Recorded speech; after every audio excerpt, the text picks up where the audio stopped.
What's up, everybody? It's time. It's about 3:30 in the afternoon now on a lovely Friday. Actually got some sun to end the week, and it's time for that coffee. So, cheers. Gift of the gods right there. Nectar, sweet nectar. It's the water of life. I know a lot of people say that for whiskey. I say it for coffee. I say it for whiskey too. But coffee, it's amazing. All right, to business, to the topic at hand. So I was kind of going around a little bit in my head on like what I wanted to talk about today, right? You know, because this is a bit of a general thing, and it kind of happens, you know, as I go, right? And so I started out with a topic where I was thinking, okay, right, you know, we have this tournament going on right now, Northern Arena. It's held in Toronto. They're up in Canada right now, you know, doing this LAN event, right? Really sick. Love the idea. More stuff going on in Canada. We haven't really had too much going on up there. I mean, the main thing that stands out for me was ESWC Montreal that we did last year. That's where you see me banging my head on the desk with Fifth. So you kind of know how it went, if you've seen that clip. But, I mean, it was definitely a bit of a struggle. It was really sick on one hand, and then there was a lot of problems on the other. And I'm thinking about Northern Land right now as well. And to me, and now I've actually, you know, had a chance to reach out to Vansili and to check around on some of the comments and to check up a little bit on what's going on over there. And it sounds a lot like, you know, technical issues, technical difficulties coming through that are kind of bogging this this tournament down, right? Whether that be PCs, power, sound, etc., right? You know, man. And it was fun because the whole time that I was thinking about this, I was just thinking, man, you know, we just don't give admins enough credit.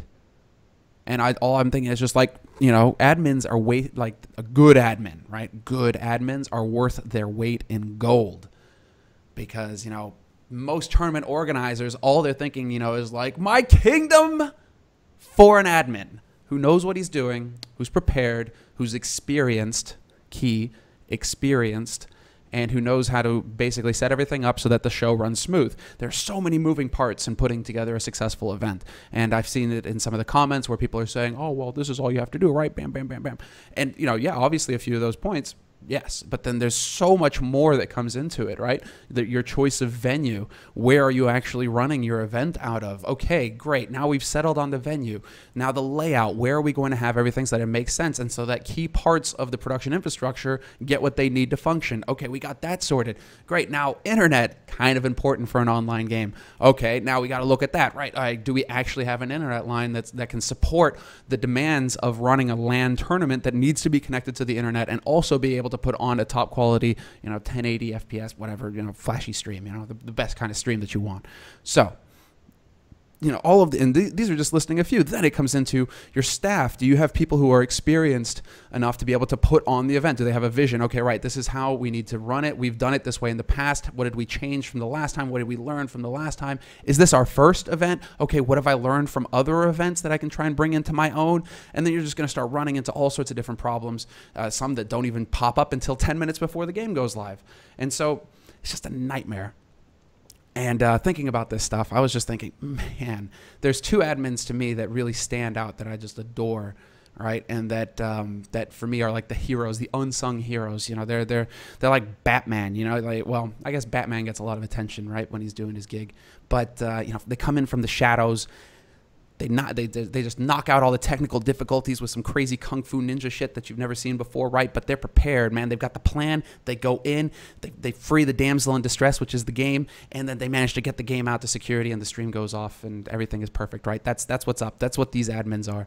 And so the two admins that I always think about, right, is like the top admins. And if event organizers ever ask me, you know, like, oh, do you have an admin for this? Or if I'm putting on content and I'm trying to run a tournament, first names that I always think of are Jonathan from ESWC, or he's worked for years with ESWC, Jonathan, and Mod. Mod is, you know, both of them are god tier, but Mod I've worked a lot with in the past because he did Fragbite. He went on to do DreamHack. He's helped other productions as well. And these guys are just like the unsung heroes for me, because without guys like this who can, A, be prepared, have the experience, know what to do, know all of the little nitty-gritty technical details necessary for their game to work on a PC, for it to work on a network, for it to work online, all these sorts of things, right? All these little details, right? They have this experience, and they're just so goddamn good. And so the reason why I think, you know, Jonathan is because he basically single-handedly saved, well, I'm not going to say single-handedly, I'm sure There's a bit more to it. But for me, he stood out as the guy who really saved ESWC morale last year. Because if you guys can remember the stream, if you were watching the stream back then, I mean, it was just delays, constant technical difficulties, server crashes, all sorts of nightmares, right? Like just, wow, really tough event to work and for the players to play in. It was a hot room, so, you know, you were uncomfortable already to begin with, and then, you know, just constant technical difficulties. But, I mean, without this guy there basically to just, man, work on the PCs, he was basically the competent admin, the guy, the hero who was just swooping in. Oh, there's a technical problem here, right? The admin spotlight goes up in the sky, and you know he's like, oh, whew, and he goes and he saves it, right? And he was just doing this nonstop, bam, bam, bam, staying up all night, working all night, just nonstop, boom. And it's just without like guys like that, like just events, I don't even want to think about what a nightmare events would be, because it would just be a complete and utter chaos, right? And Mod, same thing, right? He's just so good. The reason why these guys stand out, I mean, Jonathan is a bit tough for him because obviously, you know, ESWC, there was a lot of issues that went into why there were technical difficulties, why there were problems, internet connection issues, servers dying, all sorts of crazy stuff that, you know, if you're an admin, that's just, you know, shoot yourself, right? Because that's out of your hands. You know, if the internet decides to die, well, you know, oh, the internet, apparently that's what happened with Northern Arena, so I can only imagine how the admins were freaking out over there. But, or basically everybody there, is apparently the internet just died in downtown Toronto, and then you're just like, if you're running an event, it's just like, great, what do we do now, right? It's just, that's completely out of your hands, right? So there's certain things that can happen that just, you know, what can you do? But then there are also certain things that can happen where experience comes into play, right? And these are, you know, these can be sound related issues with PCs, right? These can be setup issues with the game, with the Steam client, these sorts of things, right? With the experience, you can know, right, this is my checklist that I do every event to make sure that each PC is ready and is serviceable for the tournament. Now, a lot of things come down to, you know, do you have enough time for setup? This is another thing that people, or that, you know, it's a constant battle when you're putting on an actual LAN tournament, right? In a different location. Say you have companies like ESL, like Turner, etc., who face it, right? You know, they run their stuff out of a controlled environment that they've built around themselves, and so there's very little room for error there because it's their home turf. It's basically their backyard. They've built the thing to run, and they've checked and triple checked everything because they've used it over the past months, if not years, in ESL's case, right? So I mean, you know, they know the environment, they have everything checked, and they've because they live there, they've been able to just check everything, right? And so that's one thing. You know, you're in a controlled environment that you own. That's something. You know, that's one thing. And so we get used to that, obviously. You know, if you're tuning into E-League, not many technical issues, right? Because they've had the time to just completely go over everything step by step and make sure that everything works.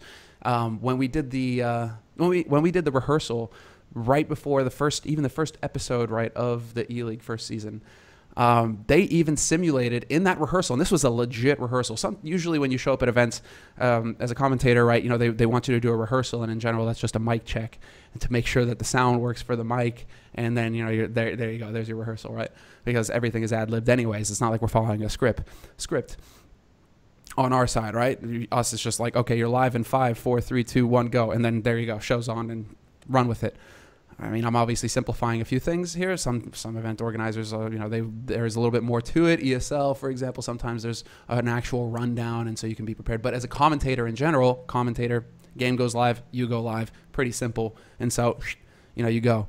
E-League, though, was crazy because we actually did this real rehearsal, right, where the admin team were tested. So they brought in these students to play a simulated game, actual game, full length, the whole shebang, as if it was an actual live game that was going on for the league itself, right? So we had two teams fully simulating everything, and they even simulated a PC crash. Like, okay, admins, let's see, right? You're on the clock now. How long does it take you to fix a technical issue that comes up during a broadcast, during a live game? Boom, go. Just like, what the fuck? And so this to me is like the level of preparation that you can have when you're running things out of your own backyard, obviously, right? You have your own studio, and so you're going to be able to check everything and check things and test things again and make sure that the process is set in stone and everything is hunky-dory and awesome. When you move over to a LAN environment, though, outside on the road somewhere in some venue that maybe you haven't even worked out of before, and you're working with setup teams and all sorts of different teams. There's all these moving parts that come into it. You have to build the stage, build the environment from scratch. It's just all of these issues. It's basically all-nighters for everybody involved. Admins, technical guys, stage guys, production. There's so much that they need to do. Double, triple, quadruple check all the cables, all the connections, all of the PCs. Okay, audio. It's just total and utter nightmare. I have no idea how they do it, because every time it's just, there are so many things that could go wrong and that do go wrong, like we're having here, right? So we don't really see this get, us as viewers, right? And also the players, right? We don't really get that too much now, because we're working now with event organizers who are established and who have worked with CS for quite some time.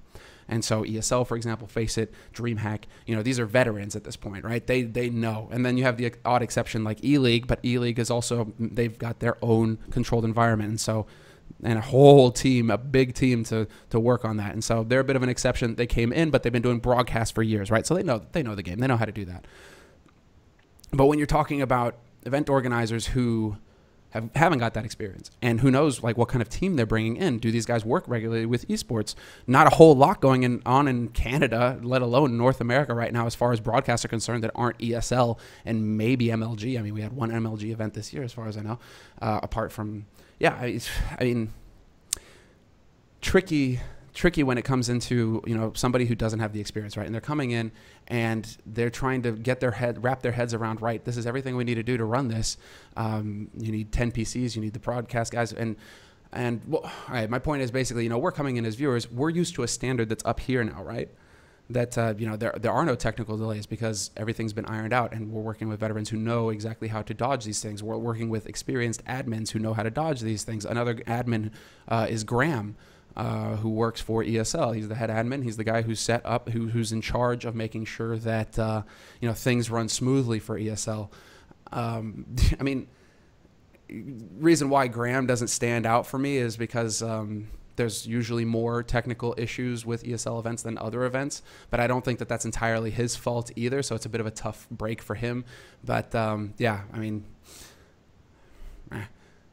we're used to a certain standard now. I think that's what I'm trying to say here, is that when you come out into these events now, you're expecting no delays, you're expecting everybody connected on time, you're expecting all these sorts of things, but we're also working with tournament organizers in general, right? The vast majority of them have been working in this for years. And so when a new tournament organizer comes around, that doesn't have the experience or doesn't have the resources to be able to get the experienced people, yeah, it's tough, and we're going to get disappointed because there's going to be technical issues that another event organizer, after running events for years, would have known, right? Okay, this is something we need to change because otherwise this happens, and we know the chain that happens now, the chain reaction. They nip that in the bud at the first step, and there you go, no problems and no delays on stream. These guys, however, are just having to learn and just trying to learn on the spot, and so it's a total and utter nightmare. The thing is that it's still the first day. We're going into the second day now. And so I think, right now I'm just being patient, and I'm just saying, right, okay, there was a lot of technical difficulties. Obviously, people are frustrated. Tough sort of scenario for the admins, tough for the production technical team, the commentators who are there, the players. But at the same time, first day, and there's still a lot of room for improvement. And I think that obviously the team isn't going to be sleeping on it thinking, yeah, we knocked that out of the park the first day, guys. I'm thinking they're going to be like, okay, what do we need to fix, and what can we fix fastest to have the biggest impact? And they're going to be acting on that. And so, this is a bit of a ramble. It was a bit all over the place. Main points. Admins, you rock. You're the unsung heroes. Love you all. And let's see how Northern Arena goes today. See you guys on Monday. No videos on the weekend. See you on Monday.